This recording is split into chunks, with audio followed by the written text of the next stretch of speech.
Hello everyone. तो अगर इस वीडियो को आज आपने मिस कर दिया और पूरा ना देखा तो कामाख्या मंदिर के बारे में एक बहुत ही रहस्यमयी और सच्ची बात आप मिस कर देंगे। तो चलिए जल्दी से वीडियो को शुरू करते हैं और मैं आशा करती हूँ कि आप इस वीडियो को कंप्लीट देखेंगे।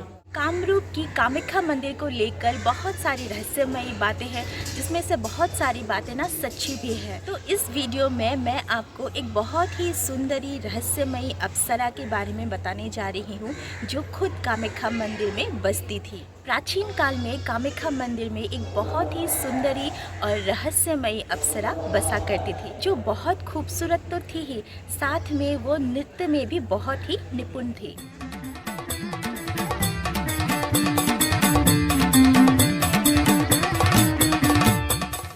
आधी रात कामाख्या मंदिर उसके घुंघरूओं की आवाज से गूंजा करता था, क्योंकि वो अप्सरा हर आधी रात को माँ के मंदिर के अंदर बहुत सुंदर नृत्य किया करती थी। कामाख्या मंदिर का शांतिपूर्ण माहौल, ऊपर से आधी रात और उस अप्सरा की घुंघरूओं की आवाज,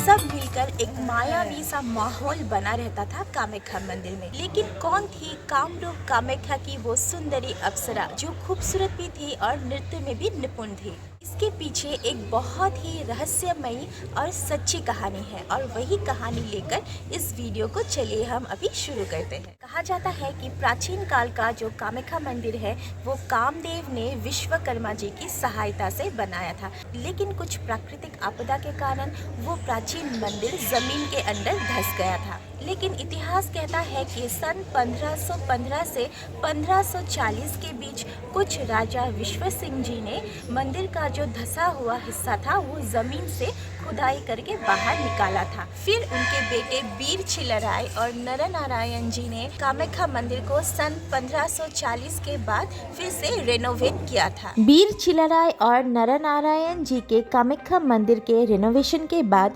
मंदिर में जोरों शोरों से पूजा अर्चना की शुरुआत हुई थी। माँ कामाख्या की नित्य पूजा अर्चना के लिए नरनारायण जी ने देश की लगभग हर कोने से बहुत सारे ब्राह्मणों को बुलाया था। उन्हीं ब्राह्मणों में से एक थे केंदुकोली या केंदुकुलाई। केंदुकोली पर रोज माता कामाख्या की पूजा अर्चना और आरती करने का दायित्व था। केंदुकोली हर सुबह शाम यहाँ तक कि आधी रात को भी माता कामाख्या की आरती पूजा अर्चना किया करता था। केंदुकोली हमेशा ही माता कामाख्या की पूजा अर्चना और आरती में विभोर रहता था, और माता कामाख्या भी केंदुकोली की इस भक्ति को देखकर बहुत ही खुश और प्रसन्न थी। माँ कामाख्या केंदुकोली की इस भक्ति और पूजा अर्चना से इतनी खुश और प्रसन्न होती थी कि वो खुद मंदिर के गर्भगृह के अंदर आकर नृत्य किया करती थी। केंदुकोली जितनी भक्ति से माता की आरती करता था, माता कामाख्या उतनी ही खुशी से नृत्य करती थी।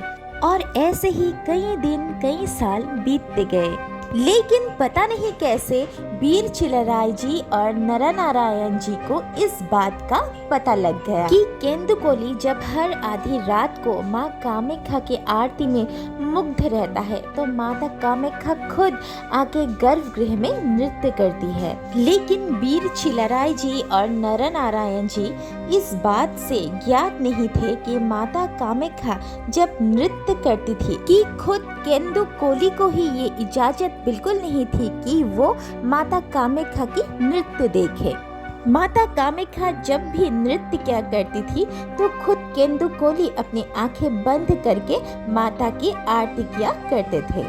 नरनारायण जी और छिलराय जी ने पुजारी केंदुकोली को बहुत मनाने की कोशिश की कि किसी भी तरह केंदुकोली माता का जो नृत्य है वो उन्हें दिखाने की व्यवस्था कर दे। लेकिन केंदुकोली इस बात से बिल्कुल खुश नहीं था, क्योंकि वो इसका परिणाम जानता था। इसलिए केंदुकोली ने उन्हें साफ मना कर दिया। उस पुजारी के लाख मना करने पर भी चिल्लाराय और नरनारायण जी नहीं माने। उनको तो बस जैसे भी करके नृत्यरत माता को देखना ही था। उन्होंने उस पुजारी को यहाँ तक भी कहा, अगर तुम किसी भी तरह माता जब नृत्य करती है वो दृश्य हमें दिखा दो तो तुम्हें हम सोने चांदी से भर देंगे।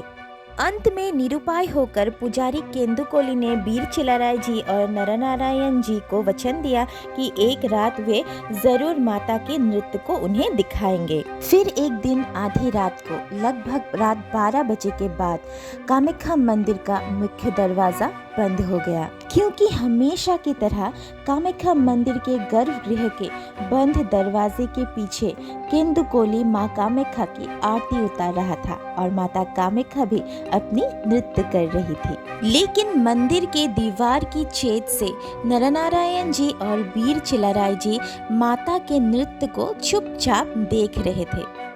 लेकिन माँ तो आखिर माँ ही होती है, उनसे कुछ भी बात थोड़ी ना छिपाया जाता है। और ये बात जब माता को पता चल गया तो माता बहुत ज़्यादा गुस्सा हुई और इतना गुस्सा हुई कि उसी वक्त उस पुजारी को माँ ने श्राप दे दिया और वो पुजारी उसी समय पर पत्थर में बदल गया।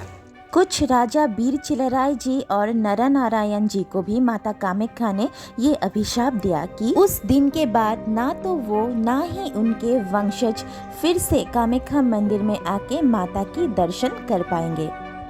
माता के उस अभिशाप को सम्मान देते हुए कुछ के जो राजा के वंशज है वो अभी भी कामाख्या मंदिर में नहीं आते हैं और माना जाता है कि वो आज भी जब भी गुवाहाटी से गुजरे, चाहे वो रास्ते से हो या बाय एयर गुजरे, वो नीलाचल पहाड़ की ओर देखते भी नहीं है। माता के उस अभिशाप को आशीर्वाद मानकर कुछ राजा के वंशज आज भी माता कामाख्या की आराधना दूर से ही करते हैं और हर साल माता कामाख्या के मंदिर में किसी और के हाथों पूजा अर्चना भी किया करते हैं। मंदिर के गर्भगृह के अंदर कुछ राजा वीर चिल्लाराय जी और नरनारायण जी की पत्थर की बनी हुई मूर्ति हमें आज भी देखने को मिलता है। लेकिन जैसा कि अभी का जो कामाख्या मंदिर का बिल्डिंग है वो नरनारायण जी और चिल्लाराय जी ने ही रेनोवेट किया था और अभी का जो कामाख्या मंदिर का जो बिल्डिंग है, जो स्ट्रक्चर है, उसमें नरनारायण जी और चिल्लाराय जी का मुख्य अवदान है। इसीलिए जब भी कुछ कामाख्या मंदिर में इम्पोर्टेंट रिचुअल्स हो, जैसे कि अम्बुबाची का पर्व हो, ये सारे इम्पोर्टेंट पर्व शुरू होने से पहले नरनारायण जी और चिल्लाराय जी की मूर्ति को सबसे पहले सम्मान जताया जाता है।